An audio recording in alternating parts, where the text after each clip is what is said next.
Hello students, कैसे हैं आप सब। बेटा हम फिर से लेके आए आपके लिए revision class fibre to fabric की। प्रीवियस क्लास तक हम देख चुके थे वूल के बारे में। प्रोडक्शन ऑफ वूल हमने देख लिया था कि कौन कौन से प्रोसेस हो रहे थे जिससे हमें वूल मिल रहा था। ठीक है, एक बार रिवाइज कर लेते हैं वही चीज़ वापस। क्या क्या प्रोसेस था बेटा। फर्स्ट ऑफ ऑल देखें तो sharing, then scoring, then sorting, then combing, dyeing and weaving. Okay, so ये सब प्रोसेस हमने देखा था। एंड इवन हमने यूजेस तक देख लेते कि जो वूल होता है आपका, वो यूजेस क्या क्या होते हैं उसके। कारपेट्स बनाने में, स्वेटर्स बनाने में, ग्लव्स बनाने में, स्कार्फ्स वगैरह बनाने में यूज किया जाता है।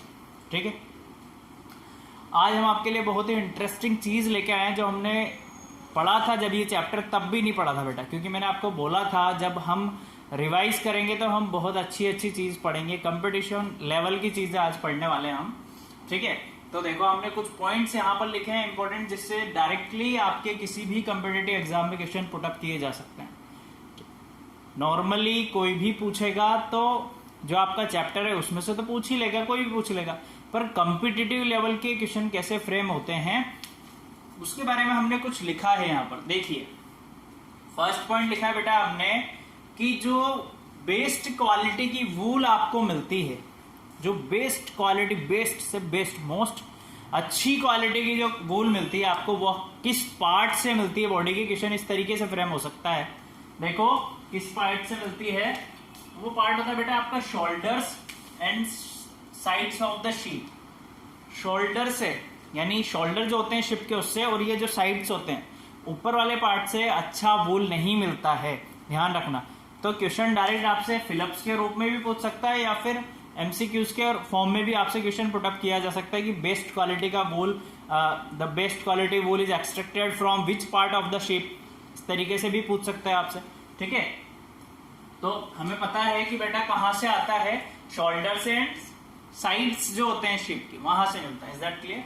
ओके, सेकेंड पॉइंट क्या कह रहा है कि जो वूल है, वूल is damaged by certain insects. कौन डैमेज कर सकते हैं वूल को? इंसेक्ट्स, मोथ्स हो गए, आपके बेटल्स वगैरह हो गए, जो वूल को क्या कर सकते हैं, डैमेज कर सकते हैं या उसे खराब करने का काम कर सकते हैं। अदरवाइज तो कभी वूल खराब होगी नहीं।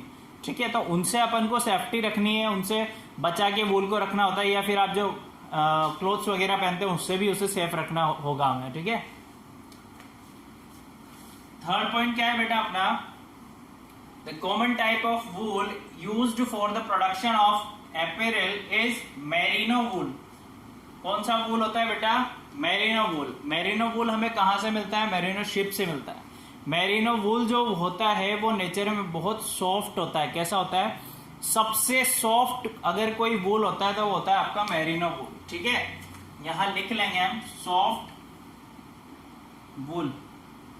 ठीक, किससे मिलता है आपको? मेरिनो शीप से मिलता है बेटा। ये मेरिनो शीप कहां से मिलती है? हमने जो पढ़ा था, याक हमने पढ़ा, अल्पाका, लामा हमने पढ़ा, किधर मिलता है? तो ये मेरिनो शीप जो होती है मिलती है बेटा आपको स्पेन में। स्पेन में जो वूल मिलता है आपको मेरिनो शीप से मिलता है, और ये बहुत ही सॉफ्ट क्वालिटी का होता है। Is that clear? चलो नेक्स्ट पॉइंट देखते हैं, मोहेर। मोहेर हमने जब वूल की क्वालिटी पढ़ी थी तब नहीं देखा था, सिर्फ नेम हमने देखे थे कि हेम्प हमें मिलता है, मोहेर हमें मिलता है। तो अब देखते हैं मोहेर होता क्या है और मिलता कहां से। तो मोहेर क्या होता है बेटा, जो जम्मू एंड कश्मीर जो हिली एरियाज हैं वहां पर अंगोरा गोट पाई जाती है, तो अंगोरा गोट से जो वूल एक्सट्रैक्ट होता है दैट इज कॉल्ड मोहेर। ठीक है, देखो मोस्टली ऑफ द केराटिन किससे मिलता है आपको? कंपोज जो mostly of keratin means keratin is a type of cellulose. जैसे हमारे नाखून हो गए, हमारे बाल हो गए, जो स्किन में जो ग्रोथ होती है बेटा जिस प्रोटीन की वजह से, वो होता है आपका केराटिन। तो सेम थिंग्स एनिमल्स में भी होती है। क्या क्या होता है देखो, keratin a protein found in hair, horns and skin. ठीक है, शीप्स या एनिमल्स हो गए, उनके हॉर्न्स में पाया जाता है बेटा, उनके हेयर्स में पाया जाता है, उनकी स्किन में पाया जाता है। जितने भी मैमल्स होते हैं, बच्चे होते हैं उनके, सब में पाया जाता है। ठीक, mohair does not feel as wool. ये बहुत इंपॉर्टेंट चीज है, वो वूल की तरह फील नहीं होता बेटा, ना वैसा लगता है ना, देखने में कुछ डिफरेंट ही फील होता है, पर एक्चुअली में होता तो वूल ही है। But it is very durable and resilient. बहुत ज्यादा लंबे टाइम तक चलने वाला वूल होता है, हिली एरियाज में मोस्टली यूज किया जाता है। क्यों किया जाता है? Due to its high lustre and sheen. इसकी लस्टर यानी इसकी चमक की वजह से, शाइनिंग की वजह से इसे एक नया नाम दिया गया है बेटा, दैट इज डायमंड फाइबर। बहुत इंपॉर्टेंट चीज है, बहुत ही ज्यादा इंपॉर्टेंट। आपसे डायरेक्टली क्वेश्चन पूछा जाता है कि डायमंड फाइबर के नाम से किसे जाना जाता है? विच फाइबर, क्वेश्चन इस तरीके से फ्रेम हो सकता है आपका, which fibre is known as diamond fibre. तो अगर आपको पता है तो आप लगा सकते हैं mohair, which is extracted from the angora goat, which is found in hilly areas Jammu and Kashmir like. Okay, तो इस टाइप के छोटे छोटे क्वेश्चंस आपसे पुटअप किए जा सकते हैं, वही हम डिस्कस कर रहे हैं बेटा। फोर्थ पॉइंट हो चुके हैं। लास्ट पॉइंट आपका क्या कह रहा है? देखो लास्ट पॉइंट है वूल मार्क। अब जो वूल मार्क क्या है, जैसे अपन कोई चीज लेने जाते हैं, किसी भी मॉल्स वगैरह में जाते हैं, तो वहां पर बारकोड होता है, हर एक पर्टिकुलर ओरिजिनल चीज पे सब पे बारकोड होता है। देखो ये देखिए, ये इंक है बेटा, इस पे भी ये बारकोड दिख रहा है आपको, ये बारकोड। तो ये बारकोड देता कौन है? ये एक पर्टिकुलर वॉलमार्क, जैसे वो ये तो वॉलमार्क हो गया। पर्टिकुलर कोई भी मटेरियल्स बनाने के लिए उसे जब वो क्या कराया जाता है, पेटेंट कराया जाता है, या उसे देखा जाता है ये सही है गलत है, तो उसे क्या दिया जाता है?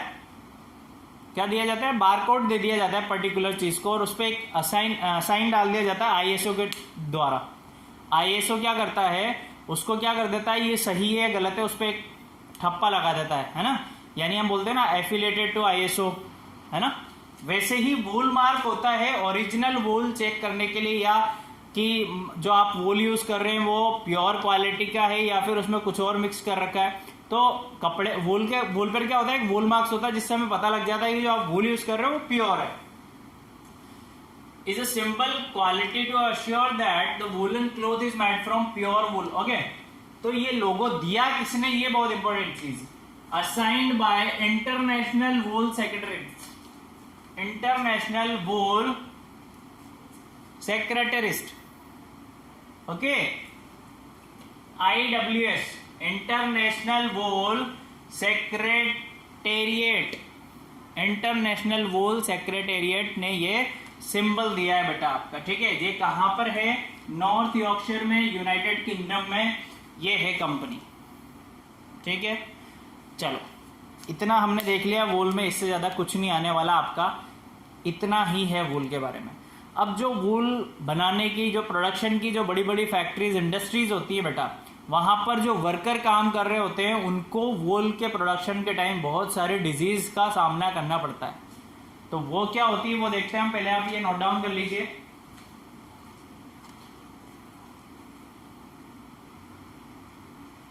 ठीक है बच्चों, देखो अब डिजीज के बारे में देखते हैं, कौन कौन से डिजीज होती हैं बेटा। Okay, many peoples in our country earn their livelihood from the wool industry. बहुत सारे लोग ऐसे हैं जो अपना जीवन कहाँ से स्टार्ट करते हैं? वूल इंडस्ट्री से ही स्टार्ट करते हैं बेटा। ठीक, होता है क्या होना, देखो, during sorting of wool sometimes workers get infected by a bacterium anthrax. Anthrax which cause a fatal blood disease called sorters disease. जब कभी सॉर्टिंग का प्रोसेस हो रहा होता है, यानी उसे सेपरेशन करना होता है वूल को, तब क्या होता है बेटा, एक डिजीज जनरेट होती है वर्कर्स के अंदर बैक्टीरिया की वजह से, जो कौन सी होती है? एंथ्रेक्स। एंथ्रेक्स करता क्या है बेटा? ब्लड की क्लॉटिंग कर देता है वो, है ना, जिसे हम बोल रहे हैं fatal blood disease, called sorters disease भी कहा जाता है उसे। ठीक है, such risk faced by workers during their jobs और become of their occupation are called occupational hazards. Definition आपसे पूछ ली जाती है कई बार, ऑक्यूपेशनल हैजर्ड्स होता क्या है? तो ऐसी प्रॉब्लम्स या ऐसी हैजर्ड्स जो ऑक्यूपेशन और जॉब्स के ड्यूरेशन में आती है वर्कर्स को, ऐसे हैजर्ड्स को बोलते हैं occupational hazards. Is that clear? चलो बहुत अच्छी बात है। Some workers also develop respiratory diseases. कौन सी डिजीज? सांस लेने में दिक्कत होने लग जाती है बेटा, लाइक अस्थमा।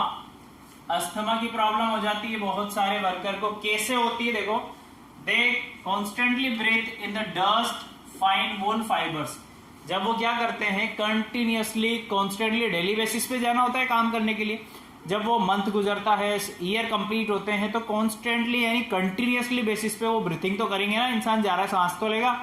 तो जब वो ब्रीथिंग करते हैं बेटा, तो वहाँ डस्ट पार्टिकल्स भी होते हैं, फाइन फूल फाइबर्स भी होते हैं छोटे छोटे से, जो क्या करते हैं, उनकी श्वसन क्रिया जो ब्रीथिंग होती है, इन टेकिंग इन और कमिंग आउट की, गोइंग आउट की, है ना, उस प्रोसेस को क्या कर देते हैं, स्लो कर देते हैं। तो कभी कभी वर्कर्स को अस्थमा की प्रॉब्लम भी हो जाती है ना, देखा आपने अस्थमा वाला क्या करता है, ऐसे पंप लेके एयर पास कर रहा होता है, ऑक्सीजन मुंह में, है ना, ठीक है। Various chemicals used in the industry for degreasing, disinfection, bleaching, dyeing. अब देखो वूल में हमने पढ़ा था कि वूल को क्या करेंगे आप, निकालने के बाद, रिमूव करने के बाद बॉडी को, बॉडी से आप क्या कर रहे थे, वॉश कर रहे थे। वॉश किस तरीके से कर रहे थे, हाथ से भी करते थे और मशीन से भी करते। तो पहले क्या होता था, हाथ से ही वॉश कर रहे होते थे टैंक में डाल के वो अच्छे तरीके से। तो क्या करते थे बेटा, वो उसकी ग्रीसिंग हटाने के लिए, ऑयलिंग हटाने के लिए, डिसइंफेक्शन हटाने के लिए, या कॉम्बिंग या डाइंग करने के लिए बहुत सारे केमिकल्स यूज करते थे, है ना। उस केमिकल्स की वजह से क्या होता है, देखो बहुत सारा पॉइजन निकलता है, इरिटेशन होता है उनकी आईज में, और effects of lungs and skin पे भी बहुत सारा इफेक्ट पड़ता है उससे। किससे, जो केमिकल्स निकलते हैं, वेरियस केमिकल्स जो निकल रहे हैं, उससे बॉडी पे बहुत ज्यादा इफेक्ट पड़ रहा है बेटा, ठीक है। चलो, noise, high temperature, humidity levels required for wool. Wool, एक अच्छा वूल बनाने के लिए क्या क्या चाहिए, देखो नॉइस भी होगा ही सही, high temperature, humidity levels required for wool processing, तब जाके एक वूल मिलता है आपको, ठीक है।